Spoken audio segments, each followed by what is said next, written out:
Uma pesquisa mostrou que pela primeira vez o antibolsonarismo está mais forte no Brasil que o antipetismo. Eles estão mostrando através da pesquisa que o feitiço está se voltando contra o feiticeiro. A gente precisa acabar com a polarização no Brasil. E isso só se dará a partir de uma ação conjunta na internet por parte de pessoas que pacificam. Os agentes da polarização são aqueles que engajam a extrema-direita. Tanto aqueles que militam em prol da extrema-direita, quanto aqueles que resistem à extrema-direita usando a mesma tática. A extrema-direita precisa da polarização para manter as pessoas sob controle. Eles precisam de um inimigo. Por isso que o inimigo deles, que é colocado como alvo das pessoas que por eles são controladas, de acordo com a necessidade deles, no sentido de manter as pessoas subjugadas aos interesses deles. Tudo começou com o antipetismo. E a tática fascista do anti alguma coisa, ela sempre desumaniza este outro. Tira-lhe o nome, tira-lhe o sentido, reveste essa pessoa de um significante, e este significante tira desta pessoa a humanidade dela, tornando ela um alvo muito fácil a ser destruído. Vamos pegar o exemplo aqui do presidente Lula. Entre eles, não é Lula, é molusco, é nove-dedo, é ladrão. Eles se referem ao presidente Lula não como uma pessoa. Foi exatamente isso que o nazifascismo fez na Alemanha. Circulava entre os trabalhadores, entre os alemães, as caricaturas dos judeus sendo ridicularizados. É uma propaganda que desumaniza o outro, ridiculariza o outro, culpabiliza o outro, responsabiliza o outro por tudo de ruim que acontece. E este outro, desumanizado e imantado dessa culpabilidade, aquele por meio de quem coisas ruins acontecem. Aí, o caminho entre estas verdades que vão se fixando na cabeça das pessoas a partir da insistência daquele mesmo assunto, acusando aquela mesma pessoa daquela mesma coisa, associada a crenças religiosas de causa e efeito, que isso acontece por causa disso, que este, que é o ladrão, é também anticristão. Ele é da religião que faz bruxarias. Desperta nessas pessoas assustadas, medrosas, um sentimento medieval. E por meio deste medo, um futuro totalmente incerto na cabeça destes, junto à necessidade de se fazer cumprir a vontade de Deus, você também mobiliza nessas pessoas um instinto primitivo e religioso de eliminar aquele que provoca a ira de Deus sobre todos. E tudo isso foi utilizado aqui no Brasil. Olha as palavras que eles usam. Partido das Trevas.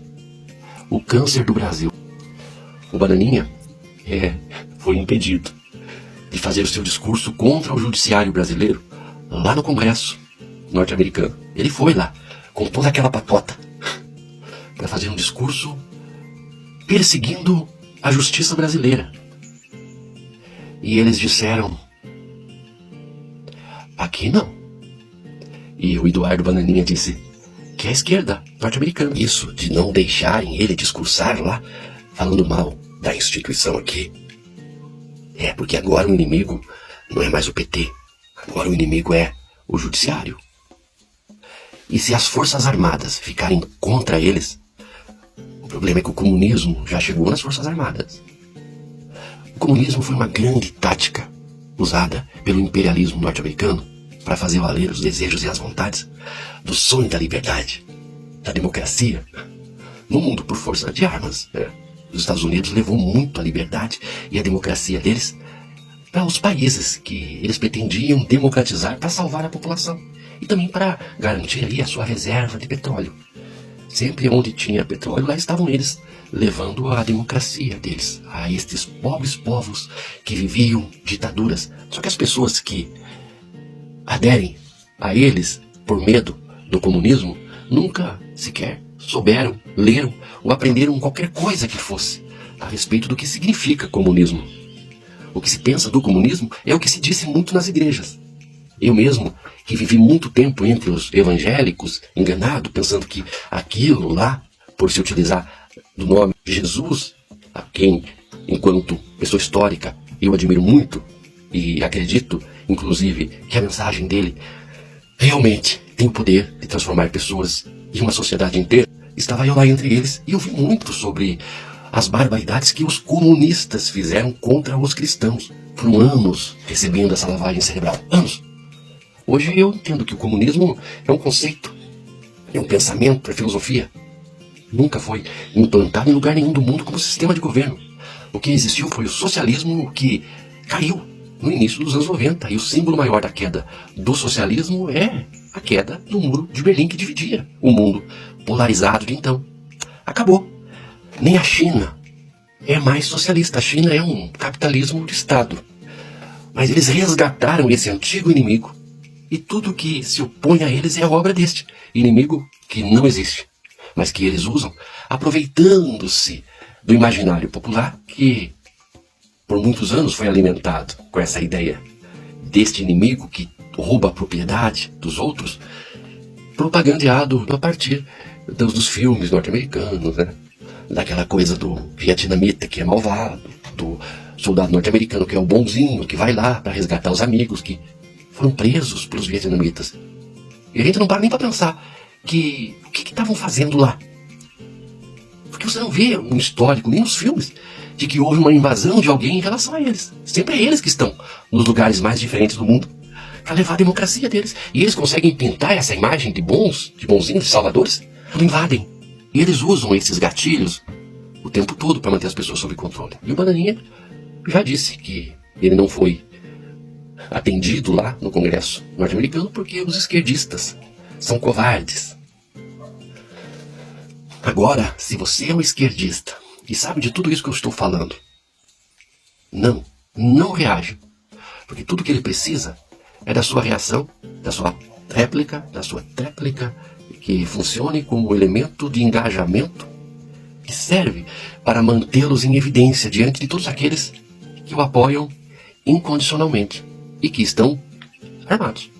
Porque o esquerdista não foi comprar a arma cuja venda estava facilitada durante o governo Bolsonaro. Quem comprou a arma foram os bandidos e eles.